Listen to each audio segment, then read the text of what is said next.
Hello everyone, welcome to another episode on complete reference to CUDA programming.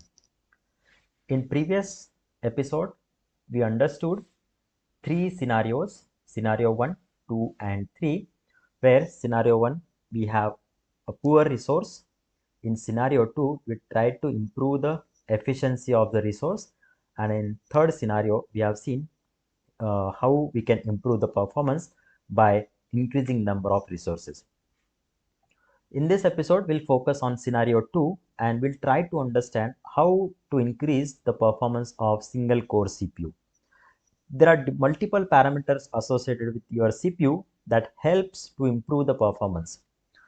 Out of which some are displayed here. We'll try to see one by one some of them. So let's talk about first what do we mean by clock frequency.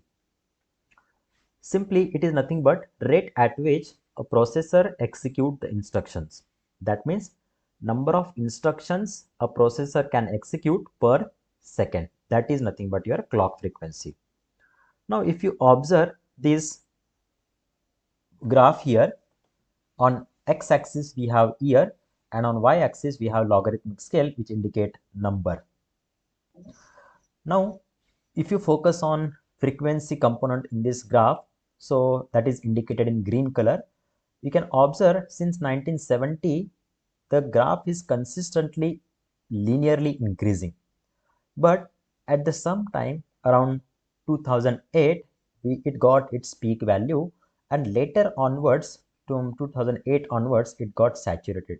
That means the clock frequency in our computers is kind of saturated after 2008. Now what could be the reason for that, right? So first of all, clock frequency is nothing but fluctuation of current. That is more fluctuation of clock current, that is nothing but the that is nothing but more clock frequency.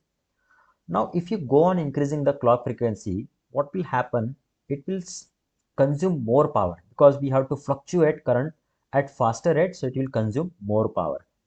And while this current is getting fluctuated, that is continuously getting on and off, it will start dissipating some amount of heat. So you might have observed in your devices such as laptop or your PC that we have some cooling mechanism deployed on your processor. The reason is that while your processor is in working state, the the current fluctuation is going to happen, and because of that fluctuations, it is going to dissipate some amount of heat. And your processor is made up of silicon material, and which is having its own melting point. Now if we go on increasing this clock frequency, it will dissipate more amount of heat, and it is possible that it can damage your processor or it will melt down your processor. Now to avoid that, what we can do, alternate solution is we can have some cooling solutions, right? So obviously in our laptop we have, or in our PC we have some fan mounted on the processor, which will help us to cool down the temperature or to maintain the proper temperature in the system. In some other workstations, you might have observed that we have some extra cooling mechanism is there, or liquid cooling mechanism is there. Some gaming workstation do have their own cooling mechanism. Or you can observe in server rooms, at least 2-3 ACs are maintained. The reason is to maintain the temperature of server room, and at the same time to maintain the temperature of every processing unit in that server room, we have to make sure these extra cooling mechanisms. But if you go on adding these extra cooling mechanisms, it will also cost some energy consumption again. That means in order to cool down your processor, we need extra cooling mechanism that will also consume energy. And if it is consuming some again energy, then definitely it will incur some cost. That means we cannot go beyond some limits of increasing the clock frequency. And the reasons are the heat dissipation, the limitation of or the melting point of your silicon material, and the extra energy is required to cool down the processor. And that's the reason we cannot go beyond some limit of increasing the clock frequency, right? So you can observe nowadays, if you compare the clock frequencies, if you go around 2010, you will observe that the clock frequency was in the range of 2 gigahertz to 3 gigahertz for normal computers. Nowadays also in 2023, even we observe the clock frequency is not increased dramatically, right? It's still around 3 gigahertz or 4 gigahertz, right? So most powerful workstation, maybe we can expect 5 gigahertz, but beyond that we'll be able to find out rarely a system which is having more than 5 gigahertz clock frequency, right? So that is the limitation. So we observed here first parameter, that is to increase the performance of your processor, but which is having actual practical limitation. So we cannot go beyond that. So that means nowadays increasing the performance of your single core CPU is not possible by simply increasing the clock frequency, because we reach to some saturation. The second parameter is nothing but pipeline, right? So we have here concept of instructions per cycle. In typical older CPUs, the instructions are executed in these 4 steps: fetch, decode, execute, and write. So we have a processor and we have a memory, main memory. In this context, if you see here, we have main memory and CPU is here. So whenever you want to execute any program, that data and the complete program will be placed into the memory. We have data and program. Now CPU, from this program, CPU fetches one by one all these instructions and it will perform these computations, desired computations on the processor here. Now these are the 4 main steps happen whenever you start executing any program. So we have a program which is having set of maybe hundreds or even thousands of instructions are there, and one by one those will be fetched by CPU. Then CPU will perform the decoding, which operation to be performed. It will execute that operation, whatever computation we are supposed to perform, and finally once computation is done, then data will be again stored back into the main memory. So instruction will be fetched, then they will be computed here, then after computation results will be stored back to the main memory. And while doing every instruction execution, these 4 steps are happening. Now let's say we have 2 instruction to execute here, instruction number 1 and instruction number 2, and assume that we are having only one execution or fetch, decode, execute, write unit here. Now what happens when I start executing first instruction? First that instruction need to be fetched, and you can see at this clock's time 1, the first instruction is getting fetched. After this instruction fetch is over, then it will be decoded. That means at clock time 2, the decode of instruction 1 is happening. Once decode is over, then we go to the execute instruction at clock time 3. Here execution is happening, and after execution is completed, then it will be stored back into the main memory. So that means to execute this instruction 1, now 4 clock cycles are required, 4 steps are required. Now once instruction 1 is over, then after that clock time 4, instruction 2 will start its execution, and at this again clock time 5, the fetch of instruction 2 happen. At 6, decode of instruction 2. At 7, execute of instruction 2, and at 8th cycle, the write of instruction 2 happens.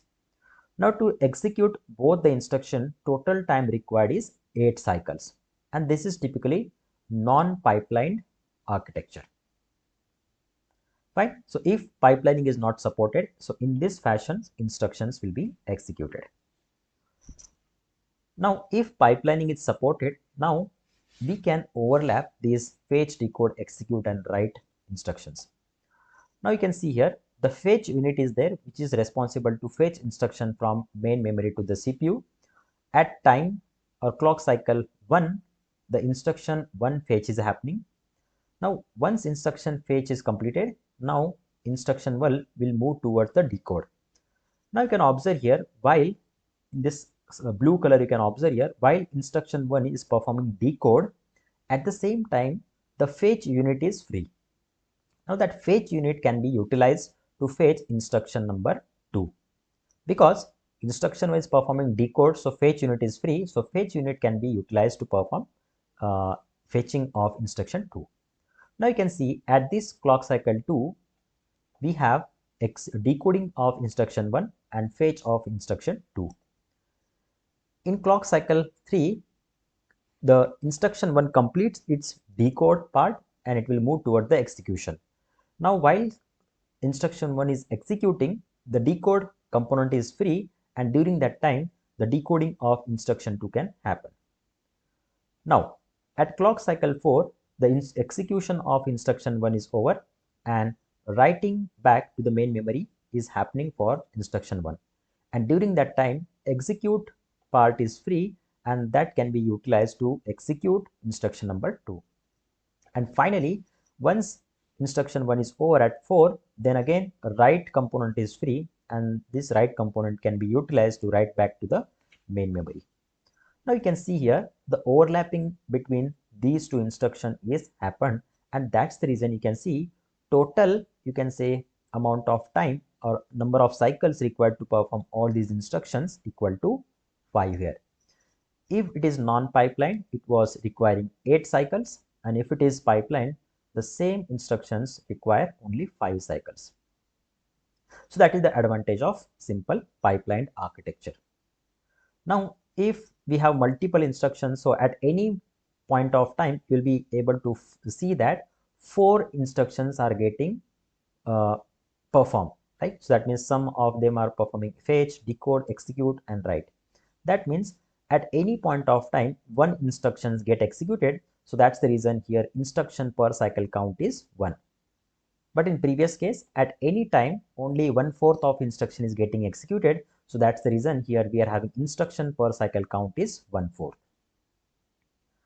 So that's the advantage of your pipeline. Now this is very traditional way to explain the pipeline, and which is the we can say very simplest pipeline. In reality, you will observe that we'll be having maybe 10 to 20 pipeline stages are there, right? So more the pipeline stages indicate more the performance, because more instructions we can overlap.